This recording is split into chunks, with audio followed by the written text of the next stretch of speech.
ఆహ్వానం మేరకు నేను ఈ గ్రామానికి వచ్చినప్పుడు మీరు ఎంతో అభిమానంతో సంతోషంగా నన్ను రమ్మని చెప్పి నాకు మీ అభిమానం చూపించినందుకు మీ అందరికీ మనస్ఫూర్తిగా అభిమానంగా మీ అందరికీ ధన్యవాదాలు తెలియజేస్తూ, ఆదికవి వాల్మీకి మహర్షి దేశవ్యాప్తంగా అన్ని రాష్ట్రాల్లో రామాయణం రచించినటువంటి వాల్మీకి మహర్షి గొప్పతనాన్ని, ఏ వాల్మీకి బోయ జాతిలో పుట్టాడో ఆ వాల్మీకి మహర్షి చాలా గొప్పవాడు. ఆ వాల్మీకి యొక్క వారసత్వాన్ని మనం పుణికిపుచ్చుకొని ఈ జాతి జీవిస్తూ ఉంది. వాల్మీకి మహర్షి ఎంత గొప్పవాడో ఈ జాతి అంత నిరుపేదగా ఉన్నటువంటి జాతి. ఈ జాతి నమ్మకానికి మారుపేరుగా, ఈ జాతి ధైర్య సాహసాలతో ఒకప్పుడు సమాజాన్ని, గ్రామాలను కాపాడినటువంటి జాతి. ఇలాంటి జాతి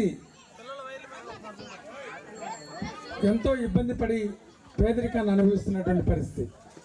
గతంలో ఎస్టీలుగా ఉన్నటువంటి బోయలు తర్వాత బీసీలుగా మార్చారు మనల్ని. ఎస్టీలుగా ఉంటే మనం అన్ని రంగాల్లో అభివృద్ధి జరిగేది. ఎస్టీలుగా లేకపోవటం మన దురదృష్టం. ఎస్టీలు కావాలని మరి అధికారంలోకి వచ్చిన ప్రతి ప్రభుత్వానికి మనం చెప్తూనే ఉన్నాం. ఏ ప్రభుత్వం కూడా చేయడానికి ప్రయత్నం చేస్తూనే అది పూర్తి స్థాయిలో సక్సెస్ కావటం లేదు. కాబట్టి రాబోయే కాలంలో కూడా ఎస్టీ కావాలని మనందరం కలిసికట్టుగా ఉండి ప్రభుత్వాన్ని మనం ఖచ్చితంగా నివేదిక సమర్పించాలని చెప్పి తెలియజేస్తూ,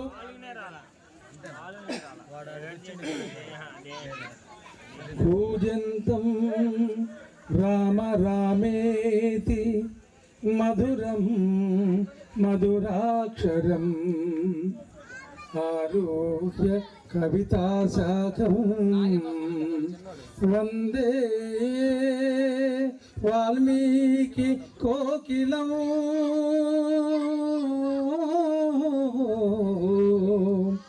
వందే